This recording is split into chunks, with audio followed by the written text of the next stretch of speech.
Hello everyone, welcome to another episode on the Rubik's Academy Beginners Edition. So today we are looking at what is technical analysis. So when it comes to analysis of the financial markets or of any instrument on the financial markets, I think a lot of people are asking, how do I think? How do I discuss this topic?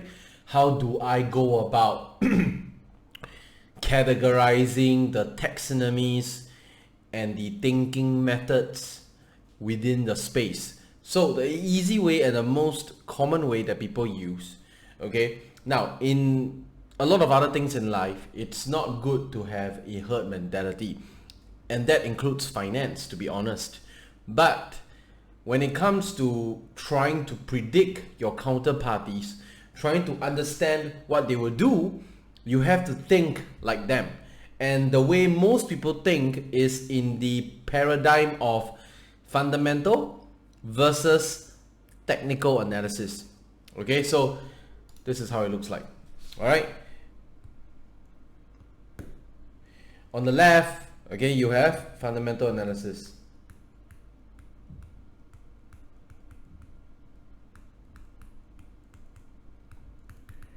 And then on the right, you have technical analysis.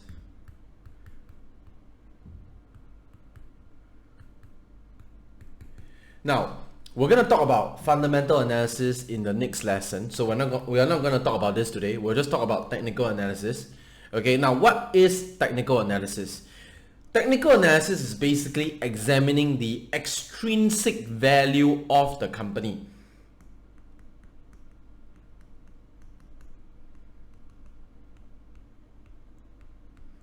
The word extrinsic value. What does extrinsic value mean? Now, when I say that, when I look at this phone and I say this phone's extrinsic value to me is the fact that I can make a call, right? Or the fact that I can message someone, or the fact that this phone is worth $500. Now, the worth of this phone to an external party is its extrinsic value. What other people think the price is. So extrinsic value can also sometimes be referred to as perceived value.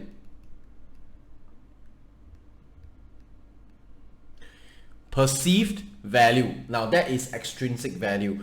And the form of analysis that we use to examine a company's extrinsic value is via technical analysis. Okay, so technical analysis basically comprises of a few elements. Okay, it comprises of examining the price,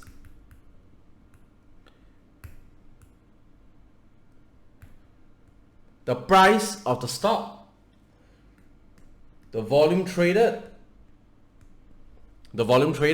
okay, and patterns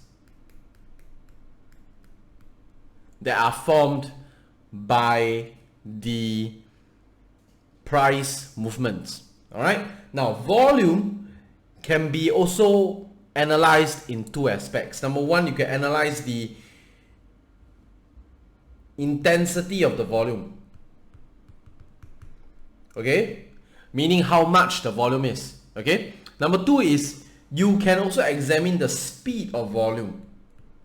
So this amount of volume gathered in how long? Okay. For example, there are how many short orders in the market, how many people are selling, in how much, and in how much time all these people have gathered to sell a stock, or in how much time this amount of people have gathered together to buy the stock.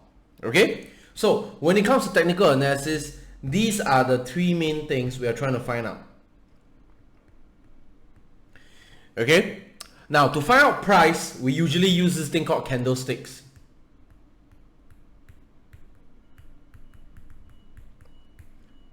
Okay,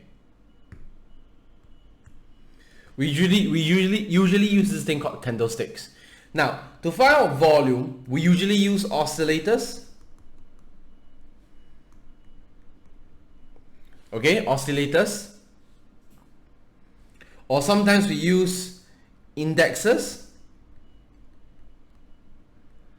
Okay, we use mainly oscillators and indexes to find out volume. And then to find out patterns, Okay, we usually use chart formations.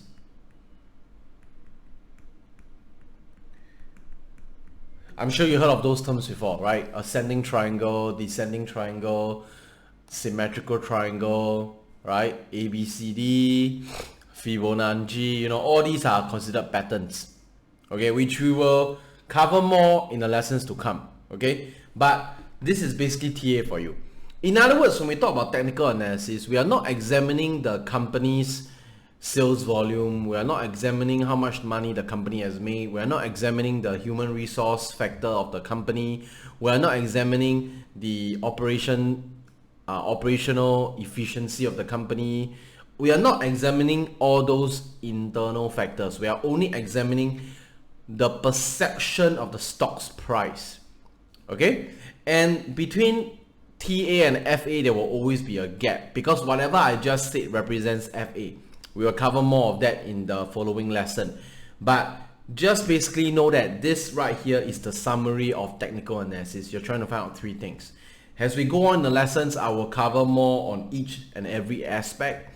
I will cover more on some of the tricks and techniques that you can use, okay, to find out each aspect and what that means for you as a trader, as an investor. Okay, so that's it for this lesson. Very short one. Okay, each of these lessons are made to be very short because it's not meant to bore you, it's just meant to get straight to the point. Okay, so remember, when we use TA, when we use technical analysis, when we look at just the chart, we are just looking out for three things: price, volume, and patterns. Okay, in other words, TA is just looking at the chart. Okay, that's another way to understand it. TA is just looking at the chart and making your decisions based on the chart. Okay, and that's why the only thing that the chart reflects is market sentiment, right? Whatever chart you see for FX, for stocks, whatever is trying to reflect is just market sentiment. It's just trying to reflect market sentiment, what the market thinks of this particular stock at this particular time. Okay, thank you very much. My name is Jefford Lim from Rubik's Academy. Download our app, subscribe to this channel. If you feel that these lessons are too slow or too little, you can always purchase the complete foundation course.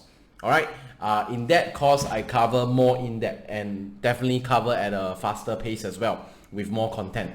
Alright, thank you very much. My name is Jefford. See you in the next lesson. Thank you.